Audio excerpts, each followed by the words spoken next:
네, 안녕하세요. 뉴스 잉글리시와 G2 글로벌 투자에서 전해드리는 세계는 지금 2025년 1월 26일까지 한 주간 소식을 미리 전해드립니다. 미국에서는 트럼프 차기 대통령이 제47대 대통령으로 취임식을 치릅니다. 그리고 세계경제포럼은 스위스 다보스에서 다보스 포럼이라고 불리는 행사를 일주일간 개최합니다. 그리고 영국에서는 고용지표와 정부 재정 보고서를 발표를 합니다. 그리고 이제 벨라루스라는 나라에서는 이 대통령 선거를 치르게 되는데 현임 루카셴코 대통령이 또다시 연임에 성공할 것이 거의 확실합니다. 그리고 일본은행은 2024년 12월 한 달 CPI 소비자 물가 상승률을 발표함과 동시에 금리 인상을 25bps 해서 기준금리를 0.5%로 올릴 것으로 전망을 합니다. 그리고 중국에서는 대출금리 프라임 론 레이트라고 하죠. 그 대출금리를 내리지는 않고 고정할 것으로 지금 저는 전망을 하고 있습니다.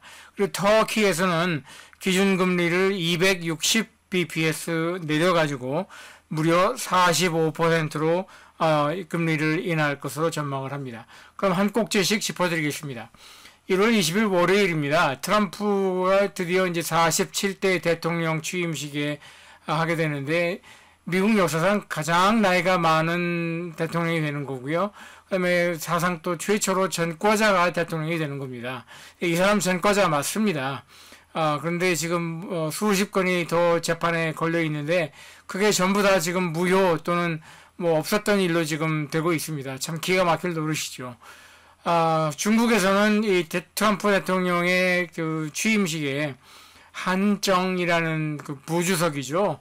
이미 한물간 노회한 정치인인데 아무튼 이 한정이라는 부주석을 파견을 해서 이 사람이 참석할 거라고 하고요. 참고로 이제 미국 역사상 한 번 대통령을 하고 그 다음에 한 번 쉬었다가 그 다음에 이렇게 퐁당퐁당으로 대통령을 한 경우는 딱 한 번 전에 있었습니다. 19세기 말 1892년인가 1896년에 그 그로버 클리블랜드라는 이름의 그 미국 역사상 가장 평판이 나쁜 대통령 중에 한 명인데 아무튼 이 클리블랜드 대통령이 한 번 하고 나서 한 번 쉬었다가 그 다음에 또 당선이 되는 그런 일이 일어났는데 이번에 트럼프가 사상 두 번째로 그런 일을 지금 연출을 하고 있습니다. 자, 역시 1월 20일 월요일에는요, 세계경제포럼이 스위스 다보스에서 다보스 포럼을 일주일 동안 개최를 하는데 올해의 그 테마라고 할까, 올해의 주제는 Collaboration for the Intelligent Age라고 해서 AI 인공지능 시대를 어떻게 보면은 그 전폭적으로 지지하는 그런 구호예요. 그래서 이 AI 인공지능 시대에서 우리 다 같이 협력하자. 뭐 그런 구호인데 제가 봤을 때는 굉장히 공허한 구호입니다. 왜냐하면은 지금 세계 그 정치 지형이 콜라보레이션이 아니라 지금 너 죽고 나 살자 내지는 우리 각자 따로따로 이런 그 흐름으로 가고 있기 때문에 이른바 글로벌리제이션이 불어닥쳤던 1980년대 이후에 4, 50년 그 글로벌 트렌드가 지금 역주행을 시작을 했다고 저는 보고 있어요. 그래서 이 역주행 트렌드는 앞으로 또 또 4, 50년이 될지는 모르겠지만은 상당 기간 전 세계를 휘어잡을 것으로 지금 보이는 가운데 뭐 컬래버레이션이 뭐 이런 식의 구호는 굉장히 공허하죠. 자, 그 다음에 또 1월 20일 월요일에는요, 유로존에서 재무장관들이 연석회의를 하는데 이거를 에코핀이라고 부릅니다. 자, 다음 소식입니다. 역시 1월 20일에는요, 여기 사진에 보이는 분이 미국의 증권거래감독위원회 SEC라고 하죠. Securities and Exchange Commission이라고 하는데 그 SEC의 신임 위원장으로 지금 지명이 된 폴 애트킨스라는 분입니다. 원래 변호사고요. 그 노스캐롤라이나주 출신의 변호사로서 오랜 기간 동안에 이 증권 관련 법률 변호사를 했고 가장 최근에 이 사람이 한 일은 이 토큰 컬렉티브라는 조직이 있어요. 그러니까 크립토 커런시 그러니까 가상화폐 규제를 완화하자 하는 일종의 로비 단체입니다.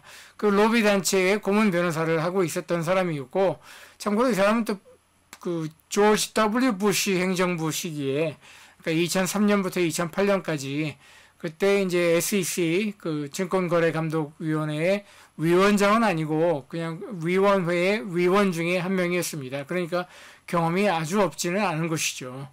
예. 자, 그리고 이제 중국 인민은행이 프라임 대출 금리를 발표를 하는데 아마 고정할 것으로 전망을 하고 있고요.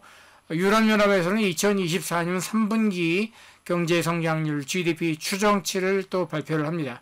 그리고 미국에서는 대통령 취임식을 하는 것과 동시에 1월 20일이 무슨 날이냐면은 그 마틴 루터 킹 기념일이에요. 그래서 주식시장도 휴일 하루 쉬고 가고요. 그런데 이제 트럼프를 지지하는 사람들이나 이 미국의 그 이른바 공화당 세력 중에 적지 않은 사람들은 이런 뭐 무슨 놈의 마틴 루터 킹을 뭐 국경일로 삼느냐 이런 것 자체를 탐탁치 않게 생각을 하죠. 그런 거를 이제 뭐 지나친 PC, political correctness, 이른바 양심 세력들이 지나친 양심이다 뭐 이렇게 얘기를 하고 있는데 뭐 한국에서도 극우 세력들이 그 수구 꼴통 세력들이 뭐 광주 그 민주 그 혁명을 갖다가 뭐 북한에서 내려온 북한군이 일으킨 뭐 난동이다 뭐 광주 사태다 이렇게 폄하하는 것과 같은 맥락입니다. 이 수구 꼴통들의 시각에서는 뭐 마틴 루터 킹 이 흑인 지도자는 미국의 어떤 국경일로 삼을 만한 그런 사람이 아닌 것이죠. 자, 21일 화요일이 되면은요, 워싱턴에서 미국과 일본과 호주, 인도 이 네 개 나라들이 결성한 이른바 안보 협의 체계를 쿼드라고 하죠. 예, 쿼드라고 하는데 그 쿼드 나라들의 외교장관 회의가 열립니다. 왼쪽 사진은 지난 2023년 미국 뉴욕에서 열렸을 당시에 가장 왼쪽부터 미국의 국무장관, 그리고 호주의 외무장관, 인도의 외무장관, 일본의 외무장관이 모였던 광경을 촬영한 것입니다. 그리고 캐나다는 2024년 12월 한 달 CPI 소비자 물가 상승률을 발표를 하고요. 영국에서는 2025년 1월 한 달 고용 지표를 발표를 합니다. 그리고 이제 프랑스 파리에서는 이 menswear 패션 쇼, 그러니까 남자 패션을 이렇게 선보이는 그 가장 큰 패션 쇼가 일주일 동안 개막을 합니다.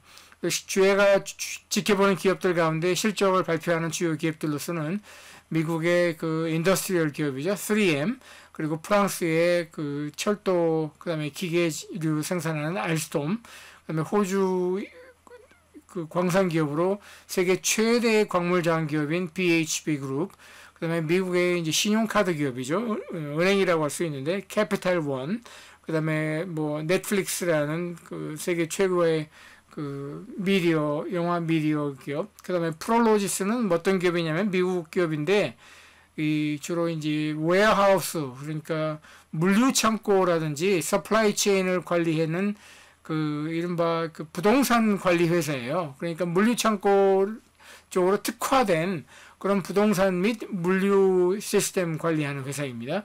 그 다음에 시게이트 테크놀로지, 이제 하드디스크 저장 장치 하는 기업이죠.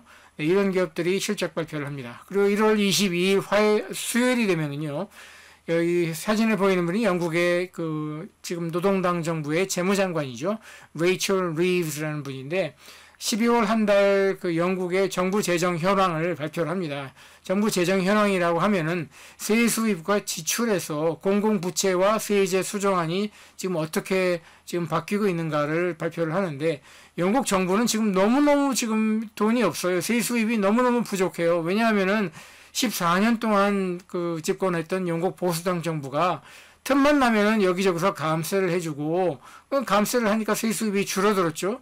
근데 지출은 줄이지 못했거든요. 그러니까 계속 마이너스만 나고, 그러던 것이 지금 누적이 돼가지고, 이거를 바로 잡으려고 지금 무진 애를 쓰고 있는데, 그러려면은 결국은 세수입을 늘려야 되고, 그러면 사람들한테 세금을 더 걷어야 되고, 그러면 당연히 사람들은 반발을 하죠. 그리고 이제 22일 수요일에 실적 발표하는 주요 기업으로는 미국의 알루미늄 기업이죠. 알코아. 그 다음에 미국의 역시 이 석유, 가스, 이 시출을 도와주는 그 서비스 기업이죠. 헬리버튼. 그 다음에 이제 매출액 기준으로는 세계 최대의 제약사인, 존슨 앤 존슨. 그 다음에 미국의 소비재 대기업이죠. 프록터 앤 갬블. 그 다음에 이제 미국의 3대 항공사 중에 하나인 유나이티드 에어라인스. 그 다음에 역시 미국의 그 의료 소모품을 전문으로 하는 그 제약기업이라기보다는 여기는 의료기관에서 쓰이는 각종 소모품, 뭐 반창고부터 시작해가지고, 뭐 마스크값부터 시작해가지고, 온갖 병원에서 쓰이는 그 소모품을 주로 생산하는 Abbott Laboratories라는 곳이 있는데, 여기가 또 실적 발표를 합니다. 자, 23일 목요일이 되면 여기 사진에 보이는 분은 마크 칸이라고 하는데, 캐나다 중앙은행 총재를 했었고, 또 신기하게도 영국의 영란은행 중앙은행 총재를 또 했어요. 가만 제가 이제 기억하기로는 이분의 부인이 영국 국적의 영국인이었거든요. 그 인연으로 해서 뭐 캐나다 중앙은행을 할 적에 굉장히 잘했다 인정을 받아서 영란은행 총재로 또 초빙을 받기도 했던 분인데, 아무튼 지금 캐나다는 정치 파동이 일고 있어요. 올해 10월까지 임기가 보장이 됐던 그 저스틴 트루도 총리가 9년이나 이제 연임을 하고 있었는데, 미국의 트럼프 대통령이 등장을 하면서 트럼프한테 잘못 찍혔다 이런 지적을 받으니까 스스로 물러나 버렸습니다. 갑자기 사임을 해버렸어요, 지난주에. 그러면 일단 뭐 9월이나 10월까지는 총선을 치를 때까지는 임시라도 후임 총리가 있어야 되잖아요. 그래서 지금 집권하고 있는 그 리버럴 파티, 캐나다도 양당제입니다. 뭐 제3당, 제4당 군소정당이 있긴 하는데, 크게 봐서는 컨서버티브 파티, 보수당하고 여기 리버럴 파티, 진보당으로 이렇게 나뉩니다. 지금은 이제 트루도 총리가 이제 그 리버럴 파티의 그 당수 리더격인데, 이분이 물러났으니까 후임을 총리를 찾아야 되는데 지금 3파전으로 좁혀지고 있고요. 3파전 가운데 이분이 마크 카가니가 한 명이고, 두 번째 인물은 크리스티아 프리랜드 여성분이죠. 재무장관과 외무장관을 역임했던 원래 그 로이터 통신 저널리스트 출신이에요. 참고로 이 마크 카니도 옥스퍼드 대학교를 나온 경제학자고요. 그다음에 크리스티아 프리랜드는 하버드 대학을 학부를 나오고 또 로즈 장학금으로 영국 옥스퍼드 대학에 유학한, 굉장히 두 분 다 굉장히 학력으로 봐서는 굉장히 뛰어나고 자질이나 경험으로 봐서도 굉장히 뛰어난 분들입니다. 그 다음에 뭐 37세 약관이라고 하는데, 크리스티 클라크라고 지금 그 리버럴 파티의 그 원내 총무를 하는, 그러니까 정당의 원내 총무를 하는 젊은 여자분이 있어요.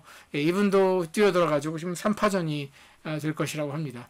그런데 이거 말고 이제 총선, 보수당까지 참여하는 캐나다의 총선은 10월 전까지는 치러야 되거든요.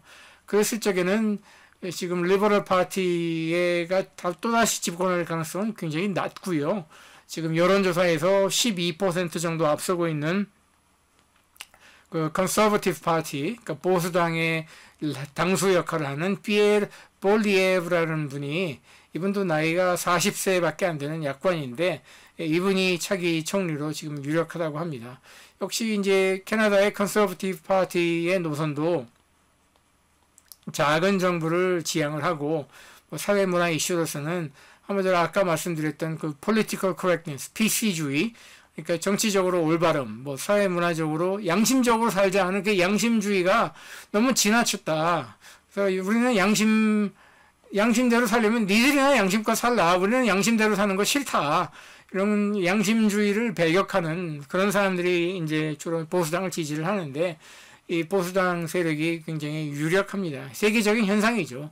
한국에서도 지금 뭐 갑자기 국민의힘 지지도가 뭐 민주당을 갑자기 역전을 한다는 둥, 뭐 서울 구치소에 쳐들어가서 뭐 윤석열을 뭐 구출해내자는 둥, 이런 식으로 수구 보수 꼴통들이 지금 극렬하게 지금 일어서고 있는데, 이런 것도 세계적인 어떤 조류의 흐름으로 봤을 적에는 이 수구 보수 꼴통들이 지금 한마디로 자기들을 멸시하고 자기들 보고 뭐 수구 보수 꼴통이라고 욕하는 거에 대해서 단단히 지금 골이 났기 때문입니다.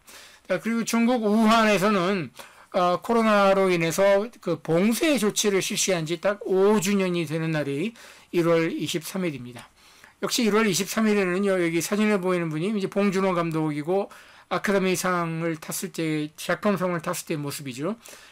그래서 97회 아카데미 영화상 후보들을 발표를 합니다. 23일에. 근데 벌써 발표를 했어야 되는데 LA 산불로 인해서 이제 2번이나 연기를 했고요.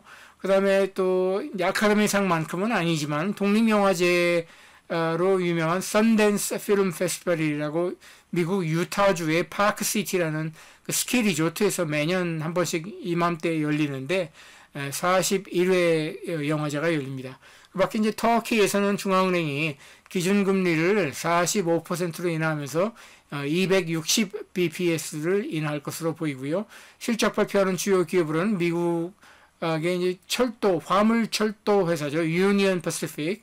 굉장히 큰 회사입니다. 워런 버핏이 가지고 있는, 지분을 가지고 있는 회사이기도 하고요.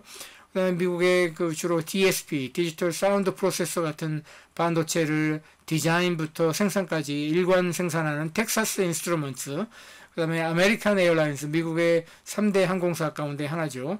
그다음에 스웨드뱅크라고, 이거는 이 스웨덴에서 가장 큰 상업은행 투자은행인데 스웨덴뿐만 아니라 인접한 나라들, 예를 들어서 리투아니아라든지 아니면은 에스토니아 같은 데서도 굉장히 1등 은행으로 지금 자리 잡고 있는 그 스웨덴의 대형 은행입니다. 그러면 나이덱, 한국에서나 일본에서는 일본 전산이라고 알려져 있는 일본 교토에 가면은요, 뭐 교세라라든지 나이덱이라든지 닌텐도라든지 뭐 이런 식으로 굉장히 역사도 오래되고 한 분야에서 굉장히 한 우물을 파가지고 굉장히 세계적인 점유율을 가지고 있는 그런 회사들이 몇 개 있습니다. 그 중에 하나인 그 일본 전산, 영어로는 나이덱이라고 하는데, 소형 모터로 출발을 해가지고, 소형 모터 시장은 전 세계 한 75% 시장 점유율을 가지고 있고, 전기 자동차에서 그 전기 모터, 그걸로도 지금 굉장히 지금 그 1등을 하고 있는 그런 기업인데, 아무튼 이 나이덱 일본 전산도 실적을 발표를 합니다. 자, 다음 소식입니다. 1월 24일 금요일이 되면은요, 여기 왼쪽 사진에 보이는 분은 영국의 윈스턴 처칠이죠. 이분이 사망한 것이 1965년이에요. 그러니까 올해가 60주년이 되는 날입니다. 저는 20세기 전반부는 물론이고 20세기 전체를 통틀어서도 프랭클린 루즈벨트 미국 대통령과 이 윈스턴 처칠 대통령과 그 다음에 소련의 그 스탈린, 이 세 사람이 세계를 움직였던, 왜냐하면 2차 세계대전이라는 가장 큰 전쟁을 주도했고, 지금 이제 막을 내리는 데 있어서 가장 기여한 분들이기 때문에 제일 중요한 인물이라고 생각을 하고요. 영국으로서는 처칠을 보면은 복잡한 감정이 들죠. 과거에 화려했던 대영 제국의 어떤 유산을 대변하는 인물이기도 하면서, 그리고 지금의 영국이 지금 몰락해 과정을 보면은, 해가는 과정을 보면은 좀 딱하죠. 예, 저도 좀 굉장히 좋아하는 그런 인물이기도 한데, 아무튼 영국의 지금 몰락해 가는 그 과정을 보면서 처치를 보면은, 좀 착잡합니다. 밖에 이제 미국과 영국과 유럽연합과 프랑스와 독일과 일본과 인도까지 제조업과 서비스업 PMI, 구매자 지수라고 그래서 경기 선행지표죠. 예, 굉장히 유용한 경기 선행지표 PMI를 발표를 하고요. 일본은행은 아까 설명드렸던 것처럼 2024년 12월 한 달 CPI 소비자 물가 상승률을 발표를 하는데 아마 올랐을 겁니다. 전년 대비해서도 올랐을 것이고, 그 다음에 이제 12월이라는 그 연말이라는 걸 감안하면은 전달 대비해서도 올랐을 것입니다. 그래서 기준금리를 25bp에서 인상을 해서 0.5%로 인상할 것으로 전망합니다. 실적 발표하는 주요 기업으로는 아메리칸 익스프레스죠. 이게 신용카드 회사인데 미국의 뭐 여행 서비스 회사도 되고요.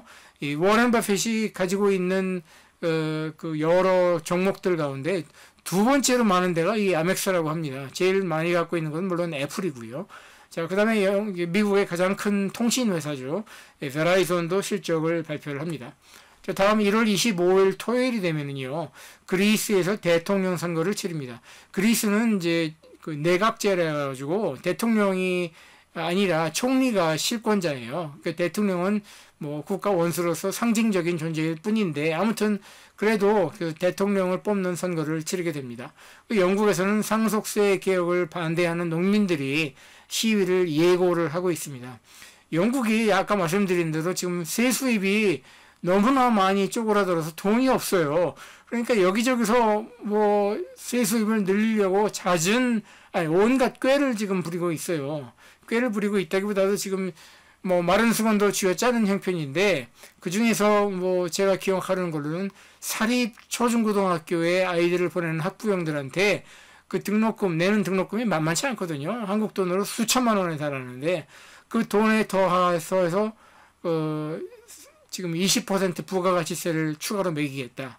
그러니까 지금은 면세거든요. 면세를 폐지하고 다른 것처럼 이제 20%의 부가세를 매기겠다. 그 다음에 여기 이제 농민들이 시위하는 것도 그 영국의 상속세 제도는 32만 5천 파운드까지는 일단 면세를 해주고 누구나 면세를 해주고 그 다음부터 32만 5천 파운드가 넘는 금액부터는 40%가 상속세율이에요. 그런데 농민들에 한해서는 또 이 100만 파운드까지는 그러니까 농지의 가치를 판단해서 농지 가치가 100만 파운드의 까지는 면세거든요, 지금은. 그런데 그거를 20%로 지금 상속세율을 신설을 하겠다는 거예요. 그러니까 당연히 대부분이 이제 소형 농장들인데, 패밀리 팜들이고, 영국의 농민들이 아주 단단히 골이 날 만하죠. 세금 한 푼도 안 내다가 갑자기 20% 내라고 하니까 얼마나 기가 막히겠어요. 네, 마지막 소식입니다. 1월 26일이 되면은요, 호주에서는 오스트레일리아 데이라고 하는데, 이거는 그 1788년 영국에서 주로 이제 죄수들을 싣고 호주에 상륙한 그 첫 기념일입니다. 그 싣고 간 그 배의 선단 이름이 The First Fleet라고 하는데, 그리고 그 선단을 이끌었던 그 함장의 이름이 알파 필립이라는 사람이고, 이 사람이 초대 총독을 했었죠. 영국 식민지로서의 호주 초대 총독을 했는데, 아무튼 그 1788년 오스트레일리아 데이를 기념하는 날이기도 합니다. 그리고 이제 벨라루스라는 그 구소련 나라가 1994년에 그 독립을 하고 그 나라로 다시 새 출발을 했어요. 그러면서 그때 처음 대통령이 된 사람이 여기 사진에서 푸틴 옆에서 이제 웃고 있는 루카셴코라는 현임 대통령인데, 아주 나쁜 놈이죠. 독재자인데, 이 사람이 또다시 재임에 당선에 될 걸로 거의 확실합니다. 이 사람이 독재자답게 자기가 또 이기겠죠. 자, 그러면 인도에서는 리퍼블릭 데이라고 하는데, 1950년에 헌법 제정, 한국으로 말하면 제헌절이에요. 제헌절을 기념하는 날을 리퍼블릭 데이라고 하는데, 뉴델리에서 병렬식을 아주 거창하게 치른다고 합니다. 자, 여기까지 뉴스 잉글리시와 G2 글로벌 투자에서 전해드린 세계는 지금 2025년 1월 26일까지 한 주간 소식을 전해드렸고요. 왼쪽에 보이는 것처럼 굉장히 다양한 주제를 가지고 전 세계 세계 사정을 전해드리고, 오른쪽에 보이는 것처럼 또 다양한 채널, 소셜미디어 채널로 내용을 제공을 하고 있습니다. 그럼 다음 주에 또 뵙겠습니다.